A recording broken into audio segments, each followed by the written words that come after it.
Hey everyone, this is Nick, the developer on Crabmeat, and I'm going to do a devlog today on pathfinding and issues that I've been ran into while developing the game, and stuff I've done to improve things. So those familiar with pathfinding in Unity especially will know that Unity has a built-in agent that can do navigation and follows nav meshes. In Crabmeat, I actually decided to roll my own solution, so I still use Unity's nav mesh, but I don't use their navmesh agent. So a lot of the issues I ran into were not because of my custom agent, were just, in fact, a limitation of the way a navmesh is generated and the custom constraints that this game has. So I'm going to do my best to sort of walk you through what those constraints are and how that has affected the way pathfinding works in this game. So, let's take a look at that. Okay, so first off, unsurprisingly, we start with a nav mesh. Like most games, this game has a nav mesh. We have two. This is just using the Unity nav mesh surface. We have two, one for the crabs, one for the player. They're almost identical. The crabs have a couple of additional regions. So if we turn on selected only, you can see the crabs can navigate pretty much anywhere. Now this is only top down as a nav mesh, and it also goes inside the interior of the boat, and the player is limited more so. We have nav links. These are, again, a standard nav link component provided by Unity. These basically allow a nav agent to handle connections between surfaces or different nav mesh islands.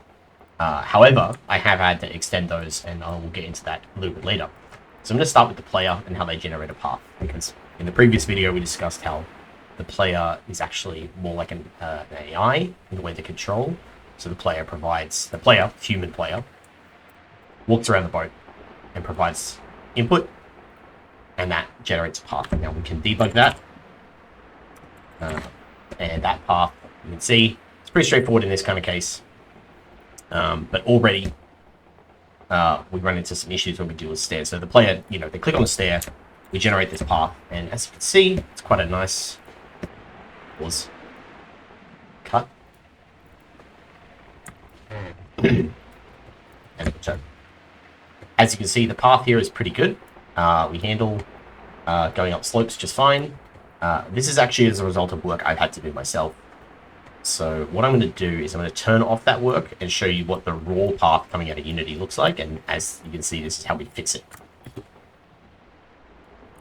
Okay, so this is the same path, except we've now enabled debugging of the original Unity path points. So you can see, before we do any modifications to it, Unity is just returning a simple path from here to here, and you can see the red lines mark what Unity has generated for us. So you can see there's actually this big straight line between here and here, and that's just a limitation of nav meshes. Now, nav meshes and A-star basically operate in 2D in some ways, and that's kind of a limitation we have to deal with slopes, because the player would basically be just getting a straight line from here to here, and then end up, because Unity navmesh agent already probably handles this under the hood, I had to work out a custom solution. And now, before this change or series of changes, I was just snapping the player to the navmesh every frame, but I was also navigating the player in a totally different way. So what I did instead was we run a series of math, or a series of checks on the path, and we basically return a improved path which already does the navmesh snapping for us. And that's how we end up with this iterated path that goes, oh, okay, well, here to here is a slope, so let's try to generate a sort of more adjusted path that actually properly adjusts to that slope angle. And you can see we're not really doing that here and here because it's flat and we don't need to. But the player was the simple case. Enemies in our game are much more complicated. So I'm going to just spawn one and explain why. So if I take a look at where an enemy is, we got to deal with the fact that the enemy, I mean, all of this operates in local space anyway. That was a big convert I did a while ago. Just gonna hide the water, it's a bit distracting. Water, there we go. And I'm gonna hide the post. Sorry, nice volumetric fog. And lighting is also distracting, and post is distracting. So many things to turn off in order to actually debug this stuff. So when we spawn an enemy, we spawn them on the base of the boat. You can see the spawn points. It's pretty straightforward. And we're using a sort of modified version of the code I wrote for Killbug that handles surface adaptation. But in Killbug, we actually never had to deal with the situation where the player was above or below the enemy on the surface. That was not a situation we had to do. The other thing is these, once we're actually on the nav mesh, these enemies will switch to using a path instead of using a surface adaptation. So you can see they're crawling around, you know, and they use code. Then I've explained this in a separate tweet thread actually a while ago, and they're handling that pretty good. But the way that they decide to get here, that was what ended up being the most complicated part. So you can see this little blue orb. When they're off the nav mesh, and as you remember, the nav mesh is there, right? So they're not on the nav mesh at this point. What they actually do is they find, instead of pathing to the player, because they're off the nav mesh, they wouldn't be able to get a path, they just get the player to path to them and get the best case scenario path to them, their return point here. So instead of trying to, navigate up the wall here, they end up just getting the shortest point to get them onto the nav mesh. Because once our AI get on there, like so, you see they've now generated a path. In this case, they're actually using a nav mesh link, and they're going to use that to get the shortest route to the player. So the nav links would provide normally a straight line into that yellow line there representing the link.